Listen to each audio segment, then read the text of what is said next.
jovem, então é comum errar nessa... Não, tem que passar pano, isso aí foi errado mesmo. Ela não gostava desse bocozão aqui, ó. Ela tava com ele porque ela se sentia segura. Os filmes, e aí começa a dar aquela... Não, a avaliação que eu tenho disso daí da Mary Jane, eu já falei pra vocês mais ou menos como é que é. Não é essa forçação de barra que a galera fala. A galera é muito desonesta, na verdade. Eles levam esse lado do Red Pill.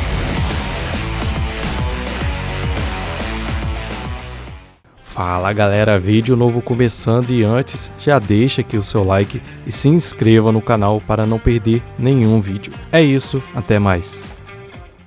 Sam Raimi. Esse foi o tipo de filme que moldou uma geração inteira. Sam Raimi, ele era um grande fã do Homem-Aranha e é claramente... Esse cara aqui, ele fez o melhor filme do Homem-Aranha mesmo e o resto é puro lixo. Acabou, tá? E nem adianta querer discutir também, tá? Cancela lá o Super no Twitter de novo. O Homem-Aranha moderno é um lixo. Cancela lá. Base. que isso daí fez toda a diferença. O filme não só apresentou o herói pro grande público, mas ele também entendeu... E outra coisa, o melhor uniforme também do Homem-Aranha é esse daqui. Todos. Tudo desse Homem-Aranha aqui é base. O resto é lixo, puro Peter Parker, mesmo com suas diferenças ali em relações aos quadrinhos, muito do que torna esse personagem tão icônico tá aqui nesse filme. Mas não é só isso que faz esse filme ser tão memorável. Tem muitos outros detalhes que ajudam a enriquecer ainda mais esse universo. Então, salve rapaziada, eu sou o Bart, e hoje bora falar sobre o Homem-Aranha de 2002, que não é só um dos filmes mais importantes do Cabeça de Teia. Cena totalmente base, hein? Eu lembro que eu era criança e vi isso aqui, cara.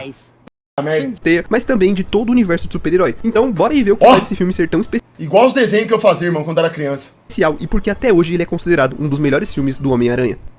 E bom, antes da gente ter esse Homem-Aranha 1 que a gente conhece hoje em dia, já houve várias tentativas fracassadas de Olha isso, irmão. É só chamar as pessoas certas. fazer uma adaptação Olha essa aranha que os caras... Que do isso? personagem pro cinema. Durante anos, vários estúdios aí foram brigando pelos direitos do Homem-Aranha, apesar que quem não queria, né, fazer algo do Homem-Aranha naquela época, já que era o personagem mais famoso da Marvel. Porém, esses projetos iam sendo engavetados um atrás do outro. Talvez o caso mais curioso seja o do Olha esse Homem-Aranha parecendo o Jaspion. James Cameron, que vale a pena mencionar aqui, já que ele chegou a escrever um roteiro pro filme lá nos anos... Esses diretores de filme tem uma cara de família Rothschild satânica, né, velho? Hã? Cara desses amaldiçoado, né? Nossa, esses caras de Hollywood são tudo esquisitos, né, cara? 90, só que a ideia dele era uma pegada bem diferente, era mais sombria, com Peter Parker mais rebelde, cenas adultas e até mesmo palavrões ali no filme. Tava espiando a mulher lá, Vocês viram o Peter Parker ali espiando a mulher, irmão? Bem diferente do que a gente conhece hoje em dia. Segundo alguns rumores da época, Caramba! o Leonardo DiCaprio como Peter... Nossa, graças a Deus que não aconteceu. Você tá de brincadeira, irmão? Bastaram, eu acho, colocar essa foto lá que os caras falaram, não, deixa quieto. Não vai dar certo, não. Larga a mão. Coloca ele no Titanic lá mesmo, pra bater uma lá só e tá bom demais. E morrer no final ainda. E Igual um Beto. Schwarzenegger como o Dr. Octopus. Aí ia ficar a base. Só que mais uma vez surgiram problemas e acabou atrapalhando tudo, fazendo o projeto nunca sair do papel. E o Cameron acabou deixando a produção e a coisa ficou parada ali por bastante tempo. Tanto que foi só no final dos anos 90 que a situação começou a mudar de verdade. A Sony conseguiu reunir os direitos do personagem e colocou o projeto pra andar. E foi aí. Quatro. Ai, não. Você, tipo... Mano, nem sei te dizer. Não. Se ela cagar, você limpou com a língua. Ai, Inacreditável. olha o que esse Inacreditável. cara falou, cara. Assim que essa guerra passar, eu vou voltar pra cá. Ai, detalhe, Olha mano, isso, detalhe, hein? mano. Elas olham, cara. Ai. Elas olham e eu vou te dizer. São fáceis, Ai. elas são pobres. E aqui, cara, minha carta do Instagram. Olha isso, irmão. Cheio de inscritos. Ai. Cara apresentando o Instagram, irmão. Aí que entra o Sam Raimi, conhecido por filmes de terror como Evil Dead. Ele parecia uma escolha meio estranha à primeira... Inclusive o filme A Morte do Demônio que a gente assistiu na live, não o último, o penúltimo, 2013, top, filme da hora, bacana, porque foi esse cara aí também o diretor do filme, né? O atual moderninho que saiu não ficou tão legal não. vista, tanto que ele não era nem o favorito da Sony pra dirigir esse filme. Top Porém, louco o Sam também, Raimi, tamo ele junto. era um grande fã do Homem-Aranha O dos anos 80 é louco também. desde criança. E mais do que isso, esse personagem tinha um peso muito forte na vida pessoal dele. Como é o nome dele? De quem? Do filme? Já que o motivo do Sam Raimi ter conhecido o Homem-Aranha foi por conta do irmão mais velho dele, o Sander, que acabou apresentando os quadrinhos pra ele quando eles eram mais novos. Infelizmente, o Sander acabou falecendo ali aos 15 anos, e como eles liam essas histórias juntos, o Sam acabou criando uma conexão ainda mais profunda com o personagem. Então o Homem-Aranha não era apenas o herói favorito dele, ele era um símbolo emocional muito forte na vida pessoal do Sam Raimi. E esse carinho foi um dos principais motivos que fizeram ele conseguir dirigir o filme. Ele simplesmente Obrigado, mostrou meu o amigo. quanto aquilo significava pra ele. Já nos bastidores, a escolha de elenco ela também teve ali seus dilemas. A Sony inicialmente ela não queria o Tobey Maguire no papel principal, já que eles achavam que ele não tinha o visual de um super-herói. Porém, o Sam Raimi insistiu bastante. Ele queria alguém que parecesse comum, alguém que o público pudesse acreditar que ele seria Foi boa, a escolha foi boa, cara. o Peter Parker. E o Tobey se dedicou bastante pra fazer esse papel, ele fez dieta, Vou sim, ô Vini Brisa. Vou. Deixa essa categoria aí mesmo. treinou, se preparou bastante, e acabou que no teste ele se mostrou que ele era a escolha certa pro papel. Já que pra história que o Sam Raimi queria contar, isso fazia muito sentido, já que ele não queria fazer apenas um filme de super-herói, Acabei de financiar um Quid Zero. com ação e efeitos especiais. Ele queria contar a história de um garoto comum que precisava lidar com esses poderes incríveis, com responsabilidades e dramas pessoais, e assim fazer qualquer pessoa se identificar com aquele personagem. Ele queria entregar uma história que todo fã do Homem-Aranha tava esperando, e foi isso que mudou tudo e fez sucesso aí pra essa franquia. E só até aqui a gente já vê a dedicação que o Sam Raimi colocou nesse projeto. Foi um filme feito de fã pra fã, e apesar de ter sim algumas diferenças aqui nos quadrinhos que eu vou mencionar aqui no decorrer do vídeo, muita coisa essencial sobre o personagem tá aqui. O Sam Raimi, ele entendeu Vê The Mentalist, tá na Prime. Eu já ouvi falar que essa série é boa também, mas nunca assisti. Uma hora que der eu vou começar a ver. sim os dilemas do Peter, o universo ao redor dele, e ainda colocou pequenos detalhes que juntos eles fazem uma diferença enorme. E é claro que esses detalhes eu vou comentar mais à frente do vídeo, já que antes disso eu acho que é muito importante a gente entender quem é esse Peter Parker. Esse Peter Parker aqui, a gente pode ver que ele é uma versão bem humana e emocional do personagem. Talvez seja por isso que até hoje muitos lembram dele como a melhor versão do Homem-Aranha. Isso não acontece por acaso. O Sam Raimi sabia que o que tornava o Homem-Aranha especial não era apenas os seus poderes, mas também as dores, os sacrifícios, os dilemas e como o Peter lida com tudo isso. Lá no meu vídeo do Espetacular Homem-Aranha eu falo um pouco sobre como o Peter do Tobey acabou criando no imaginário do grande público a ideia de que o Peter Parker nos quadrinhos é exatamente dessa forma, uma pessoa bem mais tímida, que não retruca ninguém, é mais adequado, né? Eu não vou abordar muito isso aqui no vídeo, porque lá tá bem completinho, já que eu trago alguns exemplos dos quadrinhos e tudo mais. Porém, no geral mesmo, eu não acho que essa mudança seja uma coisa ruim, tanto que lá no meu vídeo eu não falo isso com um tom de crítica. Eu acho que essa versão que o Sam Raimi quer apresentar faz sentido pra história dele, então eu acho que funciona bastante aqui dentro. Já que aqui o Peter, ele é tímido, ele é atrapalhado, ele vive sendo humilhado, e ele tem uma vida bem longe ali do ideal. Porém, a gente vê que o Peter, ele vai sempre tentando fazer a coisa certa. Essa parte aqui é interessante que ele tá falando, porque nos quadrinhos originais, o Peter Parker, ele não é tão bocó assim não, que nem ele foi apresentado aqui no filme, tá? Teve uma certa extrapolação nesse sentido também. E se vocês assistirem essa série aqui, ó, esse aqui, na minha concepção, é o Homem-Aranha mais fidedigno de todos. Tanto como Homem-Aranha quanto Peter Parker. É muito foda, cara. É muito boa essa série. Assistam. Vocês que gostam de desenho aí. Se vocês tiverem tempo, assiste isso aí, cara. É top essa série. Sério. Pra vocês terem ideia, eu hoje, com 30 anos de idade, eu assistiria de novo. Porque é da hora. É um desenho que até adulto dá pra ver, irmão. É bacana. No restante da trilogia, ele é movido por culpa e responsabilidade. E muito desse tom aqui, ele vem muito dos quadrinhos clássicos do Stan Lee e do Steve Ditko. A essência do personagem sempre foi essa, dele ser aquele personagem que sofre, que se culpa, que erra, porém, mesmo assim, ele continua tentando e tentando. A vida do Homem-Aranha, ela sempre precisa interferir na vida do Peter Parker, e o Sam Raimi entende isso muito bem. E o Tobey, ele manda muito bem aqui nesse papel. Ele passa direitinho esse lado mais bondoso e inseguro do Peter. Ele pode não ser o Homem-Aranha mais engraçado, já que o que me incomoda um pouco aqui é esse Homem-Aranha ser bem caladão, tá ligado? Porém, o Sam Raimi, ele acaba equilibrando isso bem, trazendo humor vindo de outros personagens ali ao redor. Eu já acho que essa parte aí do humor desse filme aqui do Homem-Aranha é equilibrado. Eu acho que as piadas que o Homem-Aranha faz aqui tá no ponto certo. Porque se passa muito também, tem aquele risco de ficar bobão, entendeu? Muito palhaço. Eu já vi, quando eu era criança, eu já vi algumas animações do Homem-Aranha que ele só fala abobrinha, só faz piada. Fica uma coisa escrota, entendeu? Do Peter Parker, então dá pra passar um leve pano, né? Mas um ponto positivo é que essa versão, ela entende perfeitamente a frase com grandes poderes vem grandes responsabilidades, porque o roteiro, ele faz a gente sentir o peso dessa escolha. A evolução que o Peter tem aqui no decorrer do filme, ela é muito bem feita. No começo ele é apenas um garoto que sonhava em conquistar a menina do colégio, a gente vê ele ali tentando ganhar a aprovação dos outros o tempo todo. Essa luta aqui ele estompa, hein? Seja quando ele briga com o Flash e espera ele ser aplaudido, ou quando ele entra na luta livre só pra poder comprar um carro e impressionar a Mary Jane, e isso tudo porque ele queria se sentir aceito. E é justamente essa busca que faz ele ignorar quem mais o aceitava do jeito que ele era, o Tio Ben. O Tio Ben é e sempre foi o coração da origem do Peter Parker, e o Sam Raimi sabia disso muito bem. Tanto que o filme, ele constrói a relação desses dois de uma forma muito bem feita, com conselhos, carinho, algumas frustrações ali. Você sente que realmente... Então, esse Superman é o pior que já passou pelo cinema? Não, mas eu tô considerando do Christopher Reeves pra cá, entendeu? Não sei se teve algum outro, além desse aí, tá? Não tô considerando, tipo, desde a década de 50, por exemplo. Você entendeu? Que eu não conheci, né?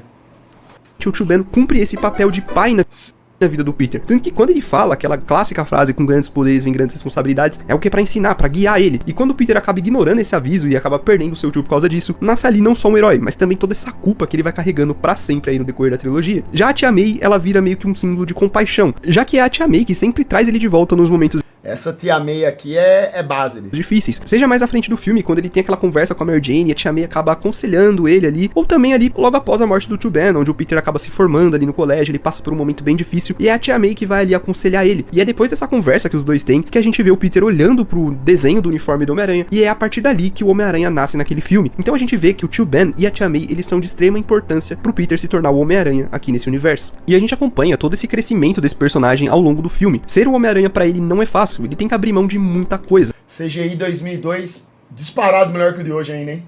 A gente vê que toda vez que ele entra em ação como Homem-Aranha, o Peter Parker acaba sofrendo de alguma forma, seja se atrasando em algum compromisso, ou até mesmo a ver pessoas próximas a ele correndo perigo. E tudo isso leva esse personagem a ter um grande crescimento. As cenas dos filmes de hoje parece que estão sendo feitas num, sei lá, parece um PS4. Antigamente era mais natural, exatamente, o Matt BR. No decorrer desse primeiro filme, já que no começo ele é apenas aquele garoto que queria conquistar a garota no colégio, e no final ele acaba se tornando um homem que entende que amar é às vezes deixar a pessoa aí também, porque ele estando com a Mary Jane significa que ele vai colocar ela em risco em algumas vezes, e é claro que ele não quer que isso aconteça. É claro que esse dilema ele é muito mais bem explorado ali no segundo filme, já que no primeiro filme aqui o Peter ele acha que ele não pode ser feliz e ser o Homem-Aranha, então isso daí vai ser mais abordado lá na frente. Olhou, sorriu. Então, se você quiser acompanhar essa evolução de perto, já se inscreve no canal para também não perder o vídeo do Homem-Aranha 2. E já deixa o like também se você estiver curtindo aí. E bom, como eu falei da Mary Jane, bora também se aprofundar um pouquinho aí sobre ela. Aqui a Mary Jane é interpretada pela Kirsten O bicho já largou a Mary Jane grudada na teia. Dunst. E, mano, essa atriz aqui, eu acho ela visualmente muito parecida com a Mary Jane. Claro, quando ela tá ruiva, né? Já a personagem, nem tanto. Essa Mary Jane aqui, ela tem diferenças ali em relação à sua versão dos quadrinhos, já que nas HQs ela é introduzida como uma personagem bem festeira, confiante, com um jeito bem mais explosiva, já que nos filmes você não sente essa mesma energia vindo dela. Porém, em ambas as versões, esse jeito dela tá bem ligado ao passado traumático envolvendo ali sua família. Nos quadrinhos, esse comportamento mais pra cima é usado meio que como uma espécie de camuflagem pra esconder toda a dor que ela carrega por conta do seu passado. Tanto que em alguns momentos, outros personagens acabam enxergando ela como alguém superficial. E mesmo com as diferenças em relação aos quadrinhos, o filme acerta em trazer um passado parecido. Aqui ela também vem de uma família complicada, com um pai agressivo, uma mãe ausente, e isso já mostra que por trás daquela garota popular da escola, tem uma menina cheia de inseguranças, que cresceu. No terceiro filme, os caras cagaram na dinâmica de relacionamento desses dois aqui. O terceiro filme dessa franquia aqui do Homem-Aranha, pra mim, até certo ponto foi um fiasco. Mas teve acertos também, teve coisas legais no terceiro filme também. Mas foi mais pra fracasso do que pra acerto, no meu ponto de vista. Buscando aprovação. Isso se reflete muito nos relacionamentos dela, primeiro ali com o Flash, que é aquele valentão popular da escola, depois com o Harry, o típico garoto rico. Ela se apega muito na ideia de estar com alguém que seja bem sucedido socialmente, como o Flash, ou financeiramente, como o Harry, pra que eles possam validar quem ela é. Só que tem um ponto de virada muito importante. Homem-Aranha, série 2008, é base ali também, você já viu? 2008? Deixa eu ver se eu lembro aqui. Ah, eu vi! Eu vi isso aqui sim. Eu vi. Eu era moleque na época ainda, né? 2008, tava na 7ª série. Era o ano que eu fazia Lepacur. Pulava prédio e tal. Eu assisti isso aqui sim. Ah, não, cara, mas ó, essa série aqui, por mais que seja legalzinha, não chega nem perto da de 1994 que eu falei pro seu irmão. Sério mesmo. Não, dá nem pra comparar, bicho. De verdade. Assista a de 94, irmão. Você tá louco. Aquela série é base ali demais. Essa época aí eu fazia Lepacur, era base, ele fazia saltos ornamentais no Primavera Clube também, pulando do terceiro trampolim, virando mortal pra frente e caindo de ponta. Exalando energia, irmão. Importante, que é a conversa dela com o Peter ali no quintal. Ali a gente vê a Mary Jane sendo ela mesma. Não é Vicky! Mesmo de verdade pela primeira vez. Ela começa a falar sobre os seus sonhos, ficando ali meio que sem graça em admitir pro Peter que ela sempre sonhava em ser atriz, e quando o Peter, do jeito mais puro possível, acaba apoiando ela e acredita no talento dela, dá pra você ver que aquilo mexe com ela de verdade, porque ninguém nunca tinha olhado pra ela desse jeito, já que muitos queriam estar com ela por conta da beleza dela, por conta do status de estar com uma garota linda igual a Mary Jane. Talvez o Harry até amasse ela mesmo, mas nenhum deles Ó pra esse bobo. enxergavam quem ela era de verdade. O filho do Doente Verde. Como alguém que tinha algo ali ao construir. E é nesse momento que o Peter se mostra essa pessoa que muda tudo. A partir dali, o relacionamento dos dois vai crescendo de uma forma mais natural, que não é só aquela paixão de colégio, é uma conexão real entre eles. E isso é muito importante pra justificar o final do filme, porque quando ela diz que ama o Peter Parker e não mais o Homem-Aranha, é porque ela finalmente entende que ela não quer mais se moldar pelos outros. Ela quer alguém que veja quem ela realmente é. E o único que fez isso até aqui foi o Peter. Reage a esse vídeo, Xandão. O doente juro. Mano. Sério. Obrigado, irmão. Eu vou... Ah! Agora E esse fechamento funciona muito bem, porque faz sentido com todo o desenvolvimento que a personagem teve até aqui. No geral, a Mary Jane aqui no Homem-Aranha 1, ela funciona bem. Ela tem um bom arco, ela tem motivações que fazem sentido, já que a gente tem todo aquele background dela, que o próprio roteiro acaba nos mostrando. A única coisa que dá pra gente criticar é o fato dela trair o Harry. Dá até pra você passar um pano ali, tentando argumentar que é por conta do passado dela, ou pelo fato dela ainda ser muito jovem, então é comum errar nessa... Não, tem que passar pano, isso aí foi errado mesmo. Ela não gostava desse bocozão aqui, ó. Ela tava com ele porque ela se sentia segura. fase, porém o problema é que isso aqui acaba se repetindo nos próximos filmes, e aí começa a dar aquela... Não, a avaliação que eu tenho disso daí da Mary Jane, eu já falei pra vocês mais ou menos como é que é, não é essa forçação de barra que a galera fala. A galera é muito desonesta, na verdade. Eles levam esse lado do Red Pill, essa bolha pra avaliar. Não é bem isso. Ela tem os erros dela, mas você tem que entender a história. É, a questão do relacionamento dela com o Harry, o porquê dela ter ficado com ele, depois porquê que ela escolheu o Peter no final do filme. Enfim, tem um monte de coisa. É complexo isso daí. É complexo. A verdade é que... Por isso que no terceiro filme ficou uma bosta. Porque eles esculacharam. No terceiro filme eles esculacharam com o relacionamento dos dois. Que o Peter foi lá e traiu ela. É, aquilo foi ridículo. Agora, no primeiro e no segundo filme, dá pra você discutir. O terceiro acabou com tudo. Ela incomodada. Mas isso aí é claro que eu vou falar nos próximos vídeos. Aqui nesse primeiro filme, eu acho que ela se mantém bem construída e tem sim um bom arco de desenvolvimento. E É isso aí. É isso aí mesmo. No primeiro filme... O primeiro filme é o melhor de todos. Do meu ponto de vista. Eu gosto mais do primeiro do que do segundo. Embora o segundo tenha tido maior sucesso. Eu acho o primeiro mais legal. O que dá pra gente dizer é que essa trilogia, ela sempre foi sobre o Peter, a Mary Jane e o Harry Osborn. Por mais que o Harry, à primeira vista, ele pode parecer meio apagado aqui nesse filme, ele tem sim um desenvolvimento bem importante que vai desenvolvendo ele pros filmes em diante. Já que aqui a principal coisa que é mostrada é que ele é um personagem que vive na sombra do seu próprio pai, o Norman Osborn. E isso já gera nele um vazio muito grande, porque por mais que ele tenha dinheiro e ele seja bem privilegiado, ele nunca tem o que ele realmente quer, que é o É o famoso cara que tem pai, mas ao mesmo tempo não tem. Respeito do seu próprio pai. E aqui no decorrer do filme a gente vê que o Norman, ele admira bem mais o Peter do que o próprio filho, já que ele vive elogiando a inteligência do Peter. Viu a postagem no humor? Eu vi, irmão, eu vi. Futuro brilhante, enquanto o Harry é tratado totalmente de qualquer jeito. Você percebe que o Harry, ele até tenta se manter numa boa, tenta rir ali, fazer uma piada, mas a gente sabe que por dentro ali o Harry sempre tá tentando provar o seu valor pro pai. E essa obsessão do Harry de buscar o respeito do próprio pai até se estende ali no namoro com a Mary Jane, porque apesar dele claramente gostar dela, dá pra ver que ele também usa esse relacionamento pra tentar impressionar o pai dele. O que ele quer é mostrar pro pai dele tem uma namorada bonita, elegante, que se encaixa ali no padrão de vida do pai dele. Homem-Aranha de 94 que passava na Fox Kids Jetix era muito based. Esse aí mesmo. Participação do Homem de Ferro, Demolidor, Sim. Justiceiro, Máquina de Guerra, Sim. etc. Sem falar Nossa, na trilha sonora que foi composta pelo guitarrista Joey Perry do Aerosmith.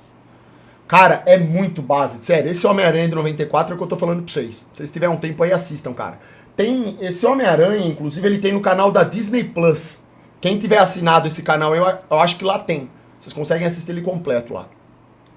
Como se isso fosse algo que tornasse ele mais digno nos olhos do Norman. E no final do filme, a morte do Norman, ela acaba sendo a gota d'água pro Harry, já que agora ele tá sozinho e guardando todo esse ódio dentro dele, jurando vingança com o Homem-Aranha, sem saber que ele é o seu próprio melhor amigo. E é isso que planta semente pro arco dele nos próximos filmes. Então, mesmo com pouco tempo de tela comparado com os outros personagens, o Harry ele tem um começo... Ai, você não vai limpar. Inacreditável, cara. Você vai limpar. Assim que essa guerra passar, eu vou voltar pra cá.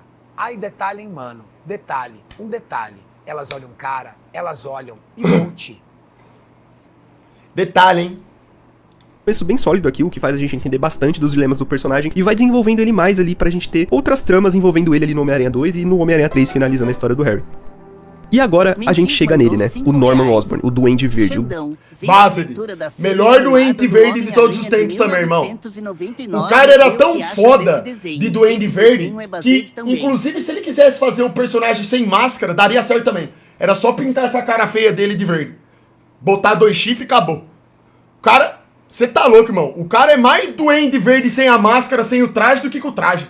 Grande vilão desse filme. E antes de falar do personagem Vai se lascar, em si, mano, é impossível não começar destacando o William Dafoe. O cara simplesmente encarnou o personagem. Ele não usou dublê em diversas cenas de ação, ele insistiu em fazer suas próprias lutas, e mais do que isso, ele mergulhou de cabeça no personagem. Base. O Dafoe, ele consegue alternar muito bem entre um Norman Osborn frio pra um duende completamente maluco com uma facilidade absurda. Tanto que a atuação dele dá vida pro vilão, de um jeito que poucos atores aí conseguem fazer em um filme de super-herói. Ele é um ator muito bom, esse cara aí. Por isso ele não usou no último filme. Que ele surra, espanca o menininho aranha, né? Melhor parte do filme é que o Homem-Aranha sendo espancado pelo Duende Verde. Ele seria um ótimo Coringa também. Pra mim, esse cara aqui era pra ser o Coringa. Ele ia ser consagrado como o Coringa, esse cara aqui. Do mesmo jeito que o ator lá do Superman é o Superman pra sempre, o do Homem de Ferro é o Homem de Ferro lá, entendeu? Só que, sei lá, né? Às vezes... Inclusive, esse detalhe do Norman ter a dupla personalidade com a outra sendo o Duende Verde, se eu não me engano, foi retirado da animação dos anos 90. Pelo que eu me lembro, é lá que isso é apresentado pela primeira vez, já que lá nos quadrinhos o Norman ele não tinha essa dupla personalidade. Na verdade, o que acontece é que o soro do Duende ele só ampliou esse lado ruim que o Norman já tinha e foi deixando ele cada vez mais maluco. A gente não via ele conversando com ele mesmo como duas pessoas diferentes, e eu acho que isso é um baita acerto desse filme de trazer esse detalhe da dupla personalidade, já que o William... Legal também no desenho do Homem-Aranha de 94 é o Duende Macabro, velho. O Duende Macabro é base ele também, hein? Puta merda, velho. Olha os dois satânicos aí, ó. Ei, caramba, é bom demais essa série, velho. Dafoe ele conseguiu entregar um trabalho incrível, alternando ali entre o Norman e o Duende de uma forma bem suave. O Vini Brisa foi dilacerado pelo Duende Verde. Mandaram um que a gente também bacalhau, tem hein? aqui no Duende Verde é no seu visual. Muita gente critica o traje final do Duende Verde porque ele tem uma carona de Power Ranger, né? Só que o mais curioso é que esse não era pra ser o visual original dele. A primeira versão do traje ela era uma máscara. Caramba. O Venom e o Carnificina desse desenho também são muito bons. Pra caramba! Cara, essa série de 94 aí, todos os personagens são bons, cara. Não vai ter um personagem que você vai falar, nossa, personagem péssimo. Os caras mandaram bem pra caramba. Esse aqui tá mais parecido com o Duende Macabro, isso aqui. Do que o Duende Verde. Máscara bem mais parecida com a dos quadrinhos, com uma expressão facial e tudo mais. Eles chegaram até a gravar um teste com ela e o resultado, mano, era insano. Não curto esse tipo de animação. Eu não acho legal também, não. Não acho muito legal também, não. Quanto cada ator ganhou pra fazer o filme do Homem-Aranha? O Andrew Garfield recebeu $500 mil pra fazer o primeiro filme do Espetacular Homem-Aranha. Já no Espetacular Homem-Aranha 2, ele recebeu $1 milhão e mais $1 milhão pra participar de Homem-Aranha Sem Volta Pra Casa. Confirmado, ele virou morador de rua. O Tom Holland ganhou em Guerra Civil $250 mil. Já em Homem-Aranha De Volta ao Lar, ele ganhou $500 mil, mas com alguns bônus de... E a gadaiada, né, moderna, nossa, olha! O atorzinho que eu idolatro, olha como ele ganhou tanto dinheiro. O cara não sabe nada. Ele acredita que o Sol tá 150 milhões de quilômetros, nem sabe o que é 250 mil, sabe nada. Ele achando o máximo. Pagamento, ele ganhou $1,5 milhão no total desse filme. Olha! O Vingador de Guerra Infinita ele recebeu 3 milhões, já dá pra levar a gata no cinema. E Homem-Aranha E aqui foi muito pra ele, viu? Ter ganho uns $10 mil, tava bem pago pra ele, viu? Longe de Casa, ele ganhou entre 4 e 5 milhões. Em Homem-Aranha Sem Volta Pra Casa, ele recebeu entre 4 a 10 milhões de dólares. O Tobey recebeu 4 milhões pra fazer o primeiro filme do Homem-Aranha. No segundo filme, ele recebeu 17 milhões e meio, mais 5% da bilheteria. Já garantiu o pastel na feira. Em Homem-Aranha 3... Irmão, olha isso! O cara, no primeiro filme, anos 2000, o cara ganhou 4 milhões de dólares no primeiro. Já aposentou ali, né? No segundo, 17 milhões, mais 5% de bilheteria. Irmão, esse filme vendeu de bilheteria, eu nem sei falar quanto. Quanto que vendeu essa desgraça de bilheteria.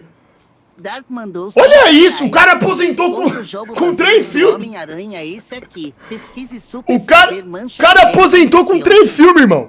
Vai se lascar, velho. Tem noção, cara, em 2004, o que era 17 milhões? Em 2004, pra vocês terem ideia, o dólar, ele era páreo com o real. Era aquela época que, tipo, $1 valia tipo R$1. Tá ligado? Era mais ou menos isso, irmão. Porra! 17... A moeda não tava tão... O poder aquisitivo da moeda não tava tão lá embaixo que nem tá hoje, né? É nóis. Tamo junto, irmão. Toma aí, ó. Que bom que você tá gostando da live. Vai tomando. Tudo nosso. Eu acho que em 2000... Não, aqui em 2007... Esse filme lançou, o segundo foi em 2007. Eu acho que $1... $1 nessa época, em real... Não lembro mais ou menos. Mas era quase isso, tá? Era quase isso. 1,20 por aí, mais ou menos. Né? Tem acabado de sair o plano fajuto do plano real lá, né? Por aí. Por aí. Ele recebeu uma miséria de 15 milhões, mais 7,5% da bilheteria. Aí, quanto de dinheiro ele recebeu na bilheteria não foi divulgado. Em Homem-Aranha Sem Volta... Nem divulgaram o tanto que ele ganhou na bilheteria. Mas, vai, 30 milhões. Então, junta... Ele ganhou, irmão, que segundo filme aí, ó, eu chuto que ele levou... Ele embolsou uns 50 milhões aí. Nem divulgou. Ah, deixa quieto. Larga a mão. Volta Pra Casa ele recebeu $1 milhão. E lembrando que foi só uma participação. E com esse... Aí foi só... Nesse filme esfacelado aqui, ele só apareceu pra mostrar quem que é o Homem-Aranha de verdade. Pra ganhar $1 milhão. $1 milhão. Só pra mostrar quem que é o Homem-Aranha de verdade. Né? Pra gravar lá, ao todo, 10 minutos de filme. $1 milhãozinho, tó. Só pra vocês verem aí quem que é o base. Você tá louco, irmão. Esse aí farmou, cara.